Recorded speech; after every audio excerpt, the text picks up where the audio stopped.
Hello! Hi అండి. అందరూ ఎలా ఉన్నారు? Welcome to Gautam vlogs. ఇంకా ఈరోజైతే టిఫినయితే ఇడ్లీ అండి. ఇది పనమ్మాయి కోసం తీసి పెట్టాము. ఇంకా మేమందరం తినేసాము. ఎవరు ఎక్కడి వాళ్ళు అక్కడికెళ్ళిపోయారు. పిల్లలకి ఈ రోజుతో స్కూల్ ఎండింగ్ అండి. రేపటి నుంచి సెలవులు. ఇంక ఈరోజు కూరైతే గనుక ఎగ్గు, బంగాళదుంప, కోడిగుడ్డు, బంగాళదుంప వండుకుందాం అనుకుంటున్నానండి. బంగాళదుంపలయితే కట్ చేసుకున్నాను. కోడిగుడ్డుని ఉడకబెట్టుకున్నాను. ఇంకా ఉల్లిపాయ ఇలా బాండీలో ఉల్లిపాయల్ని, పచ్చిమిరపకాయలు, కొంచెం జీలకర్ర, కరివేపాకు వేసి, ఆయిల్ వేసి బాగా మగ్గించాలి. ఆ తర్వాత బంగాళదుంపలు కొంచెం మగ్గాక కోడిగుడ్లు అన్నీ మగ్గిన తర్వాత ఉప్పు, పసుపు, కారము, కొంచెం అల్లం వెల్లుల్లి పేస్టు వేసి బాగా మగ్గాక కొంచెం వాటరేసి ఉడకబెడితే ఇలా ఎగ్ కర్రీ రెడీ అండి. ఇంకా ఇంతేనండి. ఈరోజు ఎక్కువగా వంటేమి చేయలేదు. ఇంకా రైస్ అయితే వార్చుకున్నాను వేడిగా.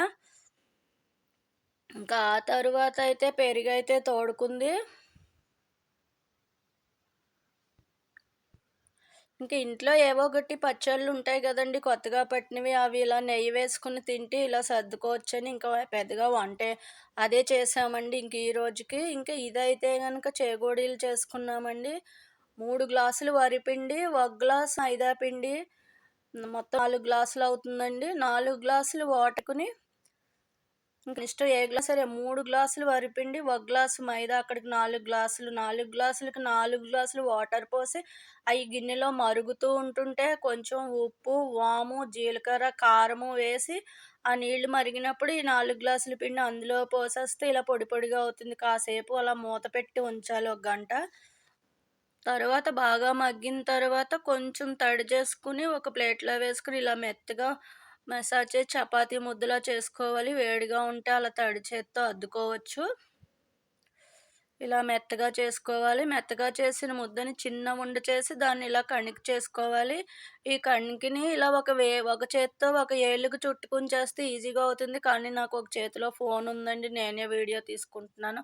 అందుకని ఒక చేత్తోనే చేశాను. కానీ ఇలా కణిక చేసుకొని ఇలా ఎడమ చేతి వేలికి ఇలా చుట్టుకుంటే అలా తొందరగా వచ్చేస్తదండి. ఇంత కష్టం ఉండదు. ఇలా మొత్తం చెకోడీలన్నీ ఇలా చేసుకోవాలి. అక్కడక్కడ వాము, ఆ జీలకర్ర తగిలి భలే టేస్ట్ ఉంటాయండి. పిండి మాత్రం ఇంత మెత్తగా ఇలా మసాజ్ చేసుకొని చేసుకోవాలండి. ఇలా మొత్తం అన్నీ ఇలా చేకోడీలు చేసుకోవాలి.